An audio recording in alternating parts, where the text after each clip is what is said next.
కానీ తెలంగాణ సమాజానికి తెలంగాణ ప్రజలకి కొన్ని విషయాలపైన వాస్తవాన్ని చెప్పాలి, వీళ్ళు చేసిన తప్పులేందో కూడా చూపివ్వాలనే ఉద్దేశంతో ఈరోజు ఈ ప్రెస్ మీట్ పెట్టడం జరిగింది. అందులో మొట్టమొదటి అంశం, ఖేదర్కి మాకు ఎటువంటి సంబంధం ఉంది, మాకు ఎటువంటి సంబంధం లేదు, ఉద్దేశపూర్వకంగా మాట్లాడుతున్నారు అని చెప్పి నిన్న కేటీఆర్ గారు ప్రెస్ మీట్ పెట్టినప్పుడు ప్రెస్ మీట్లో మాట్లాడారు. ఖేదర్కి మీ కుటుంబ సభ్యులకి ఏ రకంగా సంబంధం ఉంది, ఏ రకంగా మీకు కనెక్షన్ ఉందో నేను కొన్ని విషయాల్ని ప్రస్తావిస్తాను, దానిపైన మీరు స్పష్టత ఇవ్వండి. ఖేదర్కి అశ్విన్కి కలిపి డ్రివెన్ అని చెప్పి ఒక వెహికల్ కంపెనీ ఉంది, కార్స్ది డ్రివెన్ కంపెనీ అని చెప్పి.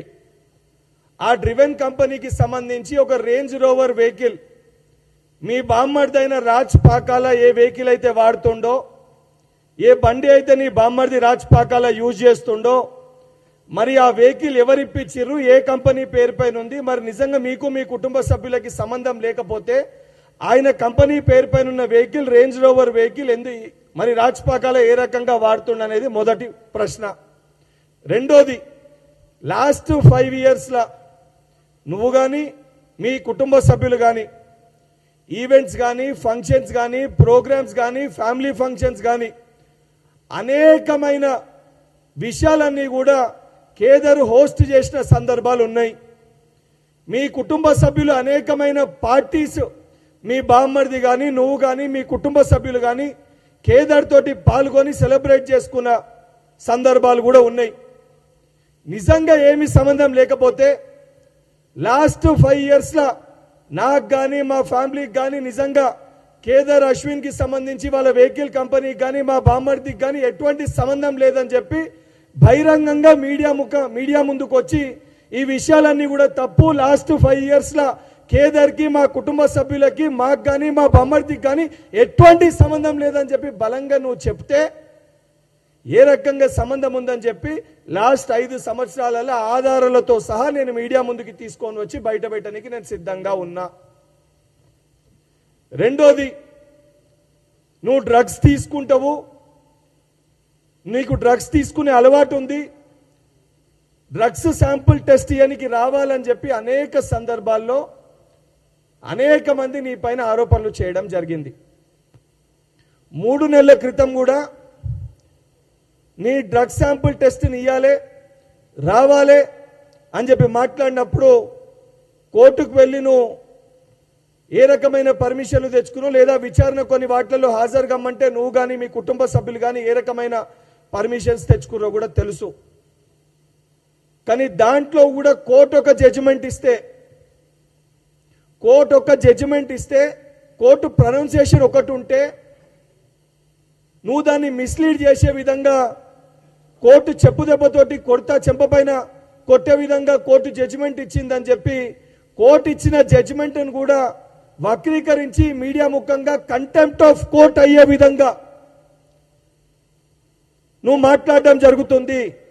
నువ్వు మాట్లాడిన మాటలకి 48 గంటలల్లా బహిరంగ క్షమాపణ చెప్పకపోతే నువ్వు ప్రస్తావించిన విషయం పైన నేను నీ పైన contempt of court case file చేయాల్సి వస్తుంది. దానితో పాటు ఆ రోజు నేను శాంపుల్ అడిగినప్పుడు శాంపుల్కి రాకుండా శాంపుల్ ఇవ్వకుండా సమయం తీసుకొని నీ బాడీని కంప్లీట్గా డిటాక్స్ చేసుకొని ఏ రకంగా హెయిర్ శాంపుల్ కూడా టెస్ట్ చేసినా రేపు పొద్దున ఆ శాంపుల్లో కూడా టెస్ట్ రాకుండా చేయాల్సిన డిటాక్సిఫికేషన్ అంతా కూడా చేసుకొని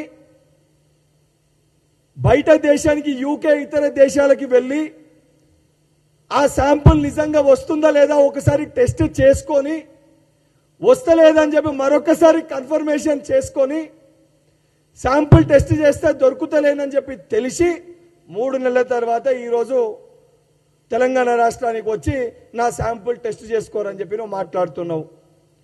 నిజంగా అవాస్తవం అయితే యూకే దేనికోసం పోయినావు, అక్కడ ఏం టెస్టులు చేయించుకున్నావు, ఏ రకమైన టెస్ట్లో నీకు ఏం ప్రూవ్ అయింది, దాని తర్వాత నువ్వు బయటికి వచ్చి ఇక్కడ ఎందుకు దాన్ని ఉద్దేశించి మాట్లాడుతున్నావు, దీనిపైన కేటీఆర్ స్పష్టత ఇవ్వాలి.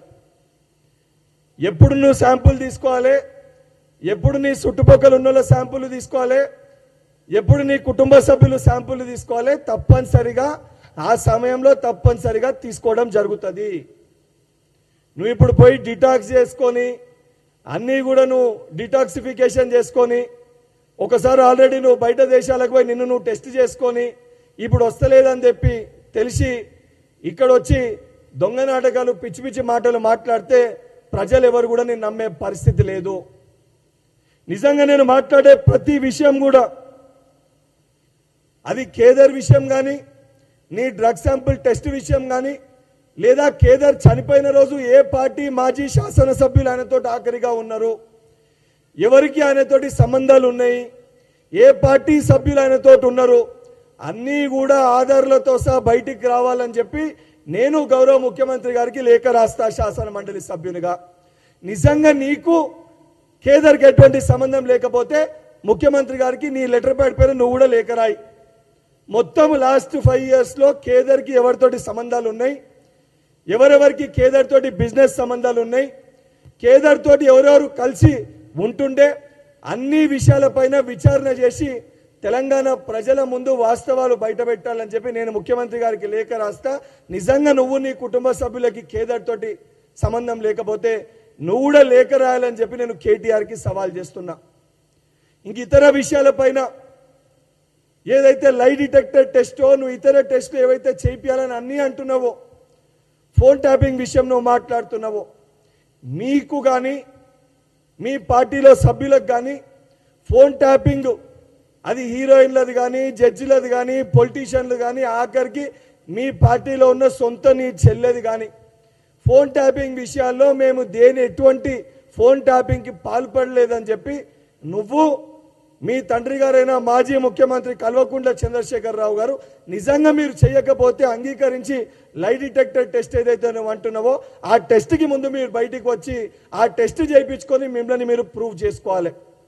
ప్రూవ్ చేసుకోకుండా రోజు ఉద్దేశపూర్వకంగా మీరు చేసిన వివరమే మేము కూడా చేస్తున్నామని చెప్పి తప్పించుకోనికి పిచ్చి పిచ్చి మాటలు పిచ్చి పిచ్చి కూతలు కూస్తే నీకంటే చాలా గలీజ్గా అడ్డగోలుగా నువ్వు ఒక పిచ్చోని చేతిలో ఈరోజు ఏదైతే మీ పార్టీ ఉందని చెప్పి నేను అడ్డగోలుగా బండబూతులు తిట్టొచ్చు, అది మా పార్టీ సంస్కారం కాదు.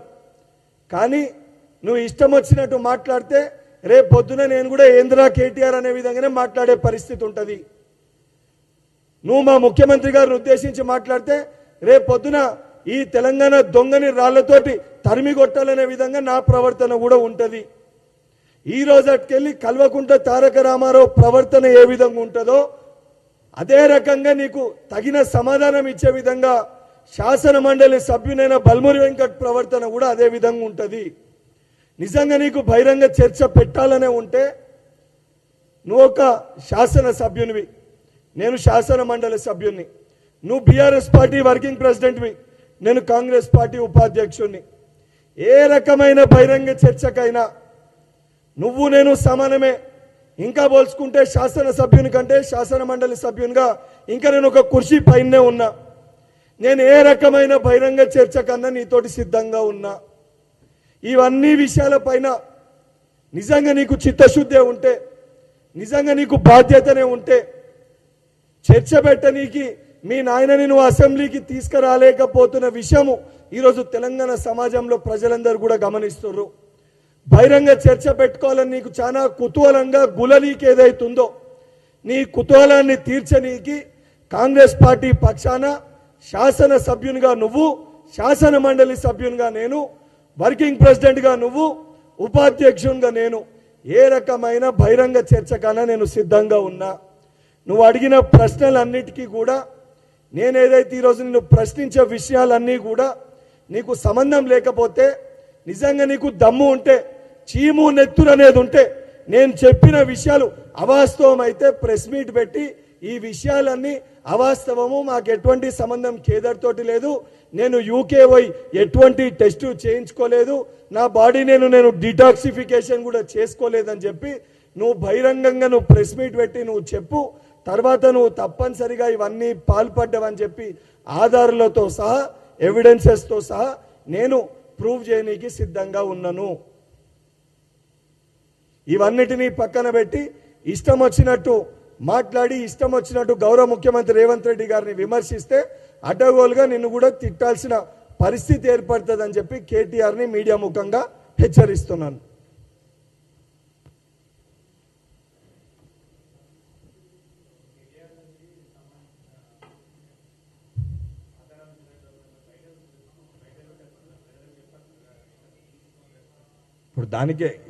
ఇప్పుడు దానికోసమే చెప్తున్నా కదా, కేటీఆర్ డ్రగ్స్ తీసుకునేదనే దానికి 3 నెలల క్రితం ఇన్నిసార్లు ఆరోపించిన నా పైన ఆరోపణలు వచ్చి బల్మూరి వెంకట్ డ్రగ్స్ తీసుకుంటాడంటే నేను ఏ శాంపుల్ కన్నా సిద్ధమని చెప్పి ఎప్పుడు అడిగినా వెళ్తా. ఒక బాధ్యత గల మంత్రి హోదాలో పనిచేసి ఒక పార్టీకి వర్కింగ్ ప్రెసిడెంట్గా ఉండి ముఖ్యమంత్రి తనయుడి పైన ఇన్ని సంవత్సరాలకెళ్ళి డ్రగ్ శాంపుల్ టెస్ట్కి రమ్మంటే రాకుండా ఇప్పుడు బయట దేశాలకి పోయి ఇప్పుడు తిరిగి వచ్చి ఎందుకు ఇప్పుడు నేను డ్రగ్ శాంపుల్ టెస్ట్ చేయడానికి సిద్ధంగా ఉన్నానని కేటీఆర్ చెప్తుండు. నిజంగా బాధ్యతనే ఉంటే ఆ రోజే కోర్టుకు పోకుంటే ఎక్కడికి పోకుంటే వచ్చి డ్రగ్ శాంపుల్ టెస్ట్ ఇచ్చేటోడు. యాజ్ ఎ డాక్టర్గా శాంపుల్ ఎన్ని రోజులు ఉంటుంది, తీసుకుంటే అది ఎట్లా డీటాక్సిఫై అవుతుంది, ఏ రకంగా డీటాక్సిఫై అవుతుంది నాకు తెలుసు కాబట్టి అది ప్రజలకు కూడా తెలియజేయాలి. ఇన్ని రోజులు రానోడి ఇలా బయటకు వచ్చి ఎందుకు శాంపుల్ టెస్ట్ ఇస్తా ఉంటుండనే విషయాలు కూడా చెప్పాలి కాబట్టి చెప్పడం జరుగుతుంది. అండ్ మళ్ళీ ఆయనే తీసుకున్నప్పుడు చూసినప్పుడు ఆయన ప్రవర్తన చూసినప్పుడు మళ్ళీ ఎట్లా తీసుకుంటూ ఎప్పుడు తీసుకుంటున్నారని అర్థమవుతుంది. 100% ఆ రోజు బహిరంగంగా మళ్ళా రోజు చెప్తాం, దమ్ముంటే నువ్వు వచ్చి డ్రగ్ శాంపుల్ టెస్ట్ ఇవ్వమని చెప్పి తప్పనిసరిగా ఆ రోజు ఆధారాలతో సహా బయట పెట్టడం జరుగుతుంది. ఈరోజు నా దగ్గర ఉన్న విషయం కూడా నిన్న కేదార్ తోటి మాకేం సంబంధం అని ఆయన చెప్పిండు. నేను ఈరోజు క్లియర్గా ఒకటి చెప్తున్నా, రాజ్ పాకాల్ అనే వ్యక్తి ఎవరు? వాళ్ళ బామ్మర్ది రేంజ్ రోవర్ కారు వాడతాడు. ఆ రేంజ్ రోవర్ కారు ఎవరు ఇప్పించారు, ఏ కంపెనీ పేరు పైన ఉంది, ఆ కంపెనీ కేదర్ది అశ్విన్దా కాదా? కాకపోతే బయటికి వచ్చి చెప్పమను కేటీఆర్ని. నేను క్లియర్గా చెప్తున్నా కదా, నేను నేమ్స్ ఎవరు వాడుతుర్రు ఎవరి కంపెనీ కూడా నేను చెప్తున్నా కదా. ఆ నిజంగా సంబంధం లేకపోతే నా కుటుంబ సభ్యులకి నాకు కేదర్ తోటి ఎటువంటి సంబంధం లేదు అని కేటీఆర్ చెప్పినప్పుడు నేను కూడా ముఖ్యమంత్రి గారికి లేఖ రాస్తా, అన్ని ఎవిడెన్సెస్తో విచారణ జరిపించండి ముఖ్యమంత్రి గారు, అన్ని ఆధారాలు బయట పెట్టండి అని చెప్పి.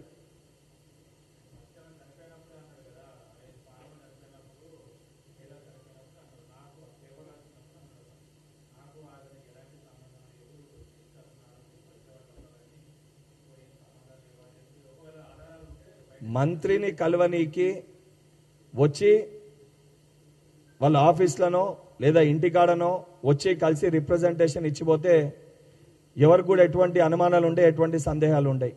కానీ ఏ వ్యక్తరన్నా అర్ధరాత్రి 12 గంటల 1 గంట వరకు నీ కుటుంబ సభ్యులతోటి నీ బామ్మర్దితోటి నీతోటి కూర్చొని దావత్ చేసుకునేంత సాన్నిధ్యం ఉండి ఆయన నీకు మీ బామ్మర్దికి బండి ఇప్పించేంత సాన్నిధ్యం ఉంటేనే అనుమానాలు వస్తాయి. ఆ అనుమానాలనే నేను వ్యక్తం చేసిన. అవి వాస్తవాలు అవాస్తవాలు కేటీఆర్ ప్రూవ్ చేసుకోవాలి. ఇప్పుడు నేను క్లియర్గా చెప్పిన, వాళ్ళకు కంపెనీ ఉంది, ఆ కంపెనీ కారుని బామ్మర్ది వాడుతుండు అని చెప్పిన. ఉత్తగొచ్చి కలిసిపోయేటైతే కారు ఇయ్యాడు కదా, ఆయన కంపెనీ కారు నేను వాడ కదా. ఏదన్నా లోపాయికి ఒప్పందాలు ఏదో డీలో ఏదైనా ఉంటేనే కదా. అసొంటివి ఉన్నాయనంటే ఒప్పందాలు బిజినెస్ డీల్ ఉందనంటే తప్పనిసరిగా నువ్వు తప్పు చేసినా తప్పు చేసేటోని నువ్వు పక్కన పెట్టుకున్నా నువ్వు తప్పు చేసినట్టే పరిగణలోకి తీసుకోవాల్సి వస్తుంది. అండ్ ఇన్ని సంవత్సరాలకు వెళ్ళి శాంపుల్ టెస్ట్ ఇయ్యనోడు బయట దేశాలకు పోయి బయట దేశాల నుండి ఇప్పుడు తిరిగి వచ్చి శాంపుల్ టెస్ట్ ఎందుకు ఇస్తా అంటుండు. ఇన్ని రోజులు అనేక సందర్భాల్లో మీడియా మిత్రులు మీరు కూడా అడిగారు, మరి ఇవ్వచ్చు కదా సార్, ఎంతమంది ఆరోపిస్తారు డ్రగ్ శాంపుల్ టెస్ట్ ఏంటంటే ఆ మాటని దాటేసిండు తప్ప ఏ రోజన్నా నేను ఇస్తా నేను సిద్ధమని చెప్పి మాట్లాడిండా? ఇవాళ ఎందుకు మాట్లాడుతుండు అంటే ఆ 3 నెలలు సమయం తీసుకొని డిటాక్సిఫికేషన్ తీసుకొని బయట దేశాలకు పోయి నిజంగా శాంపుల్ టెస్ట్ చేస్తే దొరుకుతుందా దొరుకుతలేదా అని వెరిఫై చేసుకొని ఇవాళ బయటికి వచ్చి తిరిగి వచ్చి శాంపుల్ టెస్ట్ చేసుకోరని చెప్పి మాట్లాడుతుండు. అరే ఇప్పుడు ఆయన ప్రవర్తన బట్టి అంటే ఆయన చేసే నేను ఇంత క్లియర్గా నేను ఎక్స్ప్లెయిన్ చేస్తున్నా. ఇన్ని సంవత్సరాలకు వెళ్ళి మంత్రి ఉన్నప్పటికెళ్ళి ఆరోపిస్తున్నాము. సుమారు 4-5 సంవత్సరాలకు వెళ్ళి కేటీఆర్ పైన ఆరోపణలు ఉన్నాయి. నువ్వు డ్రగ్స్ తీసుకుంటావు, డ్రగ్స్ తీసుకునేటోళ్ళు నీకు సాన్నిధ్యంగా ఉన్నారని చెప్పి. ఇన్ని రోజులు నేను శాంపుల్కి సిద్ధంగా ఉన్నా అని మాట్లాడని వ్యక్తి ఇవాళ ఎందుకు బయట దేశాలకు తిరిగి వచ్చి ఇవాళ శాంపుల్ ఇస్తా అని చెప్పి ఇంత బలంగా గట్టిగా ఎందుకు చెప్తుండు? స్ట్రైట్ క్వశ్చన్ నేను అడిగేది. నేను స్ట్రైట్గా చెప్తున్నా, నువ్వు బాడీని డీటాక్సిఫై చేసుకున్నావు, బయట దేశాలకు పోయినావు, చెక్ చేసుకున్నావు, దొరుకుతలేదని తెలిసినాక ఒకటికి 2 సార్లు, ఒక దేశం కాదు 2 దేశాల్లో పోయినావు, వెరిఫై చేసుకున్నావు, దొరుకుతలేదని తెలిసినాక ఇప్పుడు వచ్చి నేను ఏ టెస్ట్ కన్నా సిద్ధమని అంటున్నావు. నేను డైరెక్ట్గా ఆరోపిస్తున్నా. అంటే దొంగని ఎప్పుడు పట్టుకోవాలి, రెడ్ హ్యాండెడ్ ఎప్పుడు పట్టుకోవాలి కూడా మాకు తెలుసు. తప్పనిసరిగా పట్టి తీరుతాము. మళ్ళీ చెప్తున్నా, ఆయన కోర్టు మాటల్ని కూడా వక్రీకరించి మాట్లాడిండు. 48 గంటలలో ఆ మాట్లాడిన మాటల్ని వెనుకకి తీసుకోకపోతే కంటెంప్ట్ ఆఫ్ కోర్ట్ కేసు కూడా ఆయన పైన ఫైల్ చేస్తా. నేనే ఫైల్ చేస్తా. కోర్టు చెప్పింది ఒకటి, ఆయన బయటికి వచ్చి కోర్టు చెప్పు దెబ్బతోటి చెంపపైన కొట్టినట్టు కోర్టు తీర్పిచ్చింది అనేదో వారు నిన్న మాట్లాడడం జరిగింది. కోర్టు చెప్పింది ఏంది, వారు మాట్లాడింది ఏంది? కోర్టు మాటల్ని కూడా వారు వక్రీకరించి మాట్లాడారు కాబట్టి తప్పనిసరిగా ఆ విషయాల్ని కూడా తీసి వారిపైన కంటెంప్ట్ ఆఫ్ కోర్టు ఫైల్ చేయాల్సి వస్తుంది.